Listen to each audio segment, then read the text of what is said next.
let's get back to the class of English. And now you are watching the electronic platform of Shri Rajaram Senior Secondary School, Sanchor. Myself Ashok Chaudhary, and this class is for English. In the previous class, we have studied about many things related to topic that we will learn in the future.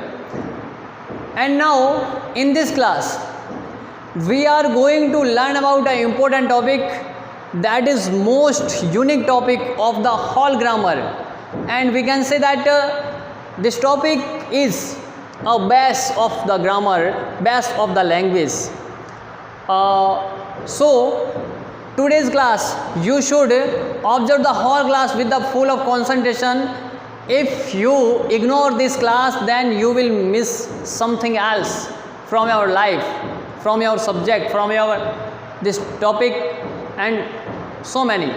So you should observe everything with the full of concentration. आपको सब कुछ पूरे ध्यान से देखना पड़ेगा, क्योंकि ये हमारा टॉपिक बहुत ही अनोखा टॉपिक है, और कह सकते हैं कि इस टॉपिक के ऊपर भाषा जो हमारी इंग्लिश की है, लैंग्वेज है, वो टिकी हुई है. क्योंकि आप ये समझ जाओगे तो शायद हो सकता है कि आपको बहुत सारी चीज़ें आपको आसानी से समझ में आ जाए, आगे वाली भी. यदि ये नहीं समझे, then you can not understand many things and you will miss many things to the grammar. So let's start our topic, and our today's topic is tense. आज का हमारा टॉपिक कौन सा है? टेंस है. तो सबसे पहले तो ये जानना जरूरी है कि टेंस है क्या. क्या है tense? What is the tense? Tense is in a common way we usually say it time.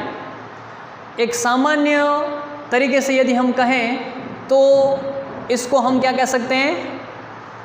Time कह सकते हैं, समय. और समय यहाँ पर हमारे सामने जो पूरा एक टेंस का जो हम पढ़ने वाले हैं, पूरा प्रारूप, इसका उपयोग हम वाक्य में करेंगे. और वाक्य में क्यों करेंगे? क्योंकि हमें ये जानना पड़ेगा कि जो वाक्य के अंदर जो क्रिया है, उस क्रिया के होने की समय की कंडीशन क्या है, टाइम कंडीशन क्या है उस क्रिया के होने की. कैसे जानना है? किस प्रकार से? जैसे मेरी क्रिया है पढ़ाना. क्या है? पढ़ाना. तो अब ये मेरी क्रिया है, लेकिन यदि वाक्य में इसको लिखेंगे तो मैं लिखूँगा मैं पढ़ा चुका था. अब मैंने लिखा, एक सामान्य सा एक वाक्य लिखा आपके सामने कि मैं पढ़ा चुका था. अब इसके अंदर क्रिया क्या है? पढ़ाना. तो अब आपको समझाना मुझे क्या है कि इस क्रिया के होने की टाइम की कंडीशन क्या है. वो टाइम की कंडीशन हिंदी में तो हम देखते हैं यहाँ से कि यहाँ पर है था, इसका मतलब है ये पास्ट है. अब पास्ट में भी केवल पास्ट से काम नहीं चलेगा. पास्ट में भी 4 भाग हैं टेंस के, यानी ये टेंस 3 हैं. कितने टेंस हैं? 3 टेंस है हमारे सामने. Past tense, present tense and future tense. तो अब समझना क्या है. पास्ट टेंस क्या है? वो समय जो पीछे बीत चुका है, जो पीछे चला गया है, वो हमारा हो गया पास्ट टेंस. और जो वर्तमान में है, वर्तमान में चल रहा है, अभी हाल में जो चल रहा है, वो है हमारा प्रेजेंट टेंस. और जो भविष्य में आने वाला है वो होगा हमारा फ्यूचर टेंस. वो हमारा होगा फ्यूचर टेंस. तो अब मैं आपको बता रहा था कि मैं पढ़ा चुका था. इस वाक्य के अंदर जो क्रिया हो रही है, इस क्रिया के होने का जो समय है, यहाँ पर हमें पता लग रहा है कि ये समय कौन सा है? पास्ट है. कौन सा टाइम है? पास्ट है. लेकिन पास्ट, प्रेजेंट और फ्यूचर, बस इतने से ही काम नहीं चलता. क्रिया के होने की जो टाइम की कंडीशन होती है, उसमें भी सब टाइम कंडीशन होती है. कैसे? यदि मैं इसको ऐसे लिखता हूँ, मैं पढ़ा चुका था, इसकी जगह लिखता हूँ मैं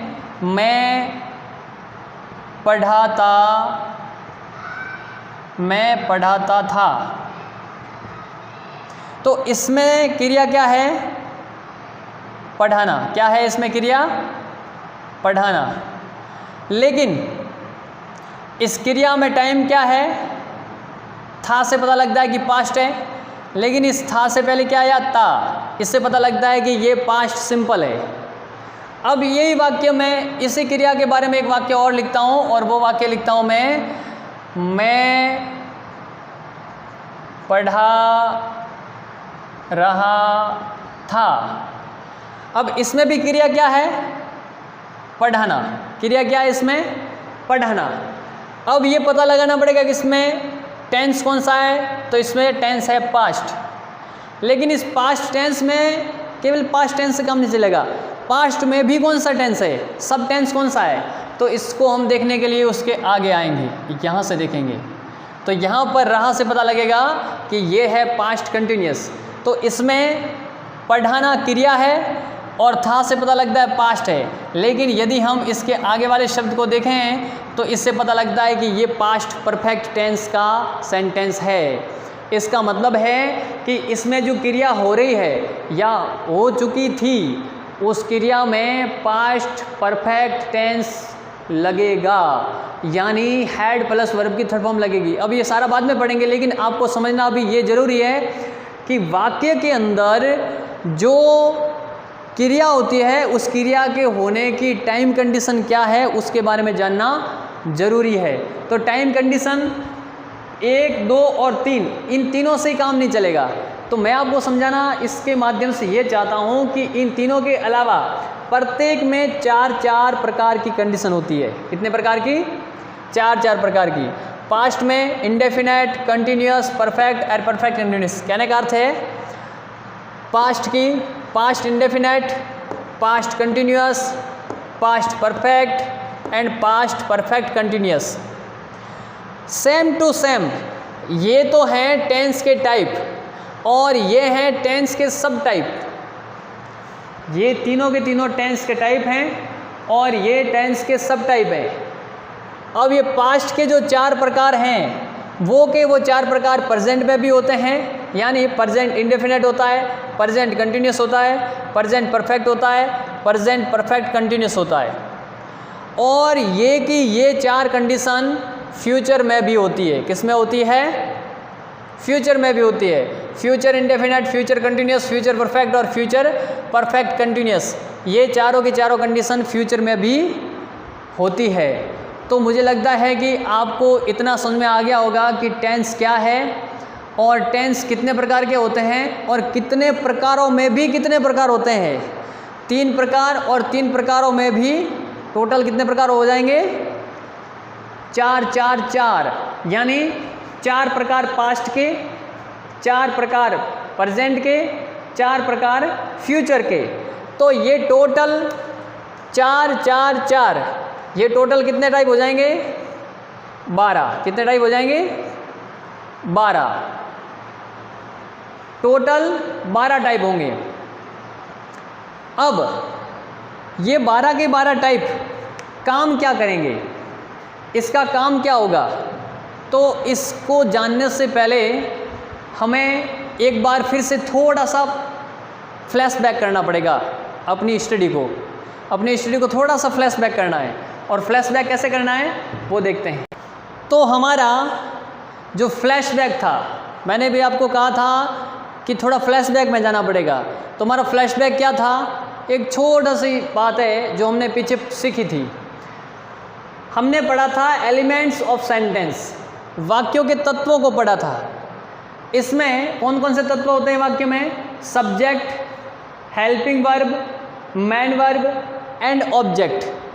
अब हम इसको सब्जेक्ट और ऑब्जेक्ट को भी छोड़ देते हैं, अभी इसमें इन चीज़ों को नहीं मानते, लेकिन हम अभी उठाते हैं एक तो हेल्पिंग वर्ब को और एक मेन वर्ब को। इस हेल्पिंग वर्ब को हिंदी में कहते हैं सहायक क्रिया। क्या कहते हैं?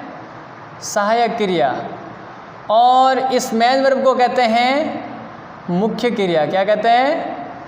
मुख्य क्रिया। दो चीजें हैं। अब सबसे पहले हमने जिसको लिया है एलिमेंट्स ऑफ सेंटेंस में जिसको लिया है वो दोनों के दोनों क्या है? वर्ब है। क्या है? दोनों के दोनों वर्ब है। वर्ब का मतलब क्या होता है? क्रिया है। अब ये क्रिया कितने प्रकार की होती है? दो प्रकार की। एक है हेल्पिंग वर्ब जिसको हम कहते हैं एक्सिलरी वर्ब, जिसको हिंदी में सहायक क्रिया कहते हैं, और एक है मेन वर्ब। क्या है? Main verb. हेल्पिंग वर्ब जिसको एक्सिलरी वर्ब भी कहते हैं, और एक है मेन वर्ब जिसको मुख्य क्रिया भी कहते हैं। अब हेल्पिंग वर्ब क्या होती है? हेल्पिंग वर्ब का काम क्या होता है वाक्य में? हेल्पिंग वर्ब का काम होता है वाक्य में क्रिया की होने की समय की स्थिति के बारे में बताना, कि क्रिया जो हो रही है उसकी समय की स्थिति क्या है, उसकी कंडीशन ऑफ टाइम क्या है, टाइम कंडीशन क्या है। तो जो टाइम कंडीशन जिस वर्ड के द्वारा शो किया जाता है वो होती है उसकी हेल्पिंग वर्ब। जैसे एक एग्जांपल से देखते हैं, जैसे राम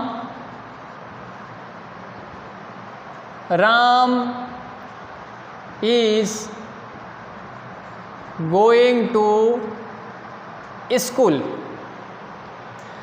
इसमें अभी मैंने आपके सामने परिभाषा क्या बनाई थी हेल्पिंग वर्ब की, कि हेल्पिंग वर्ब वाक्य के अंदर वो शब्द होता है जो क्या दर्शाता है? मुख्य क्रिया के होने का समय, यानी टाइम कंडीशन। मुख्य क्रिया के होने की टाइम कंडीशन क्या है उसको दर्शाने वाला शब्द क्या कहलाता है? Helping verb. क्या कहलाता है? Helping verb. तो इस सेंटेंस में इस मुख्य क्रिया की टाइम कंडीशन किसके द्वारा दर्शाई जा रही है?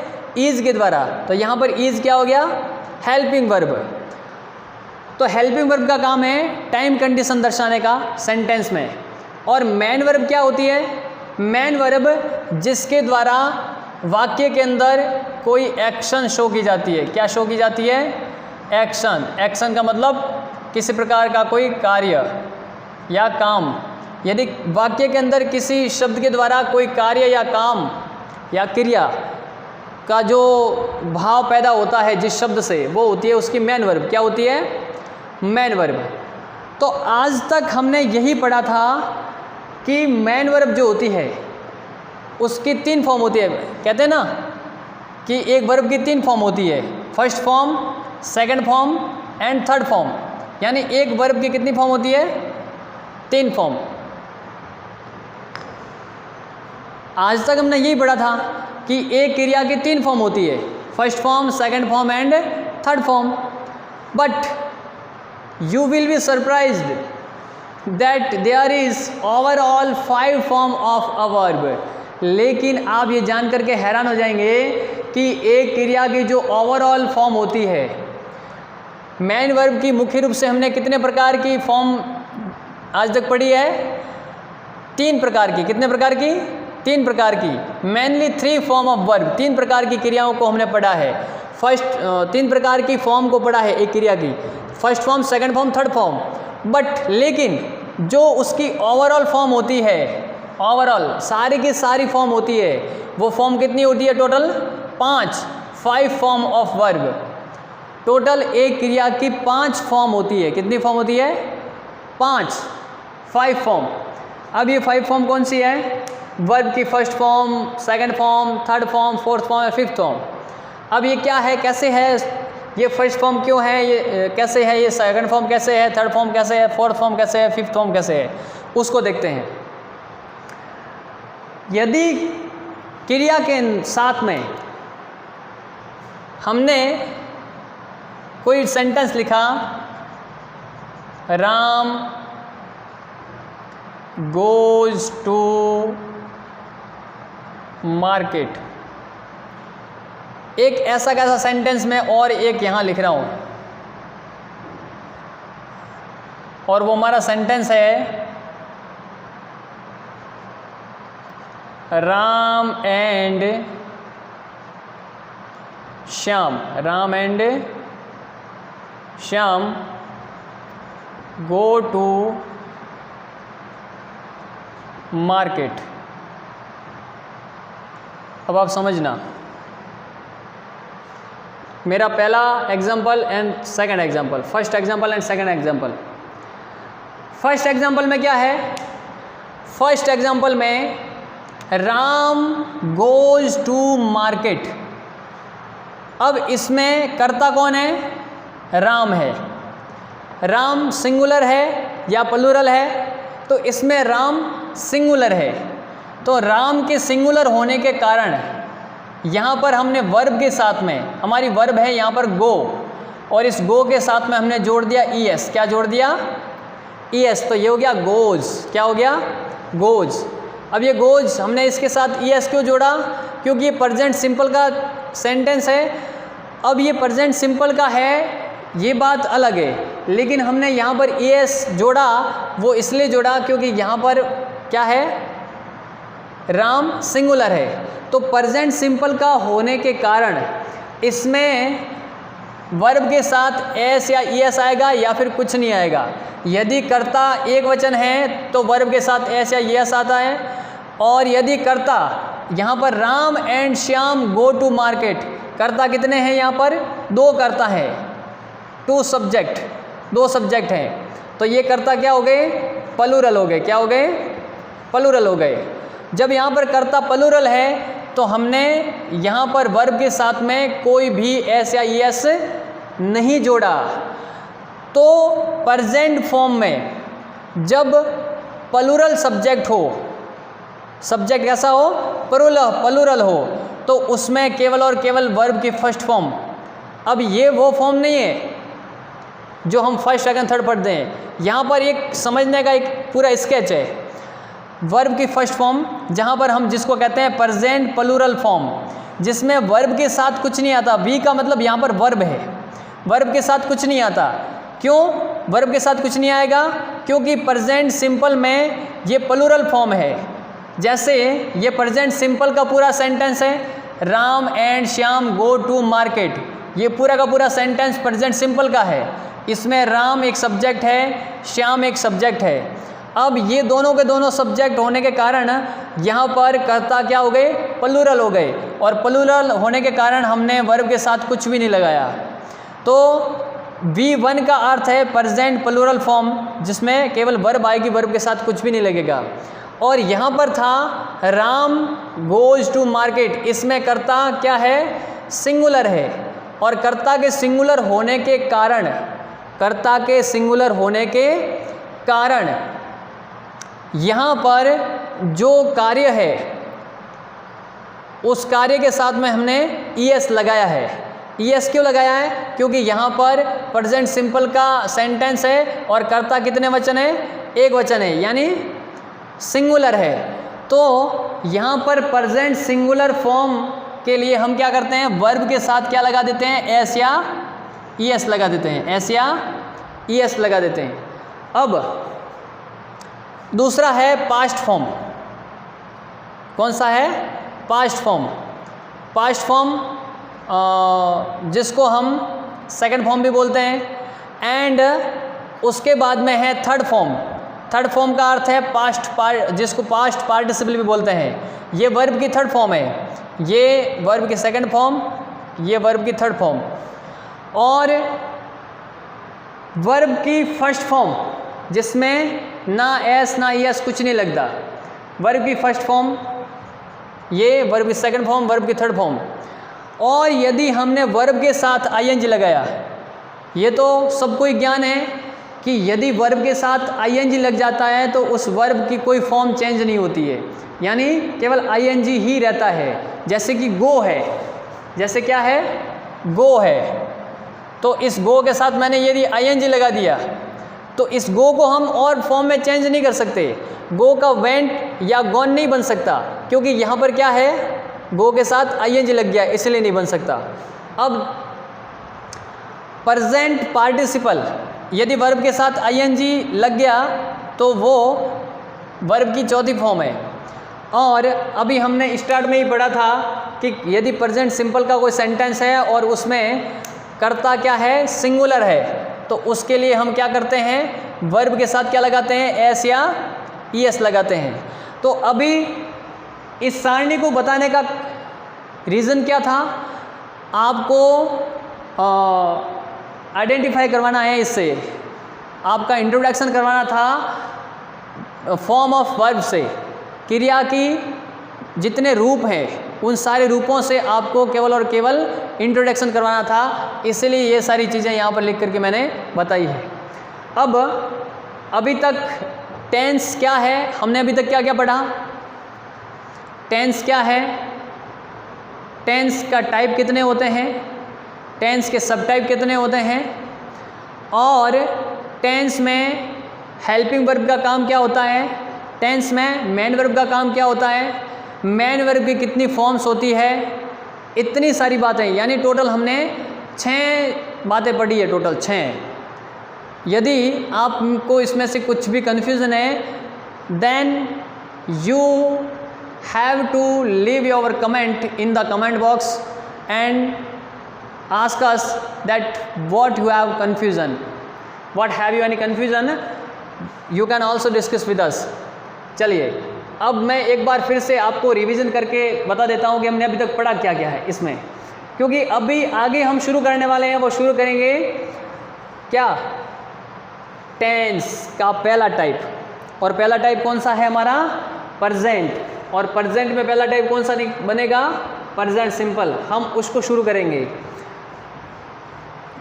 तो उसको शुरू करने से पहले कुछ प्रश्न हैं, वो प्रश्न यहाँ पर मैं लिखता हूँ, आप उसको ध्यान दें, यदि आपको वो समझ में नहीं आए तो पहले वो समझें, उसके बाद आपको टेंस समझ में आएगा, नहीं तो टेंस आपको समझ में नहीं आएगा।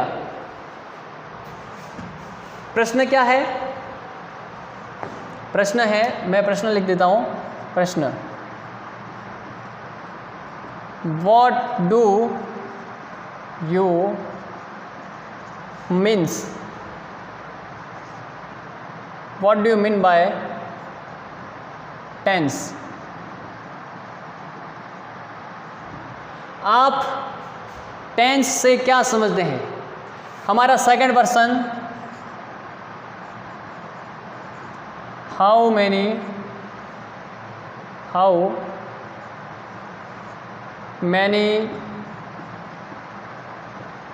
टाइप्स ऑफ टेंस, टेंस कितने प्रकार के होते हैं।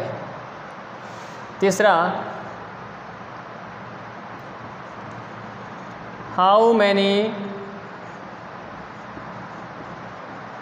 Types of how many sub types of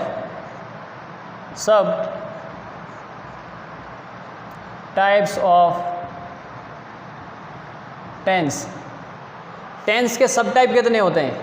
जैसे कि मुख्य रूप से टेंस 3 प्रकार के होते हैं, लेकिन सब टाइप कितने होते हैं, 12, 4 4 4, वैसे तो 4 ही होते हैं, 4 ही होते हैं, वो 4 के 4 सेम टू सेम दूसरे में होते हैं, वो के वो 4 तीसरे में होते हैं, तो सेम टू सेम 4 4 4 टोटल हो गए 12, लेकिन इनका नाम एक जैसा ही है, तो इसके लिए हम कह सकते हैं कि प्रत्येक में 4 4 सब टाइप होते हैं। कितने टाइप होते हैं, सब टाइप 4 4। उसके बाद हमने पढ़ा what do you mean by helping verb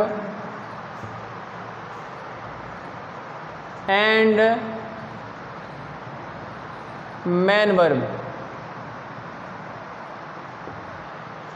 आप हेल्पिंग वर्ब और मेन वर्ब से क्या समझते हैं। 5वां प्रश्न बनेगा हमारा, मैंने यहाँ पर 2 प्रश्न बनते थे, उसका एक ही बना दिया है हेल्पिंग वर्ब और मेन वर्ब से। 5वां प्रश्न बनता है how many types of form, how many types form of verb. क्रियाएं कितने प्रकार की होती है। यदि आप इन सारे प्रश्नों का उत्तर जानते हैं तो आगे हमारा टेंस पढ़ना सार्थक है, अन्यथा हमारा आगे टेंस पढ़ना सार्थक नहीं होगा, क्योंकि समझ में नहीं आएगा। तो सबसे पहले आपको जानना है स्ट्रक्चर ऑफ सेंटेंस, और उसके बाद में आपको समझना है कि टेंस का अर्थ क्या होता है, टेंस कितने प्रकार के होते हैं, टेंस के उप प्रकार यानी सब टाइप कितने होते हैं, क्रियाओं के कितने प्रकार होते हैं, मुख्य क्रिया क्या होती है और सहायक क्रिया क्या होती है, और उसके बाद में है एक क्रिया के कितने रूप होते हैं, 1 2 3 4 कितने जितने भी रूप होते हैं वो। ये सारे प्रश्न हैं जिन प्रश्नों के माध्यम से आप अपने आप को समझा सकते हैं कि टेंस है क्या।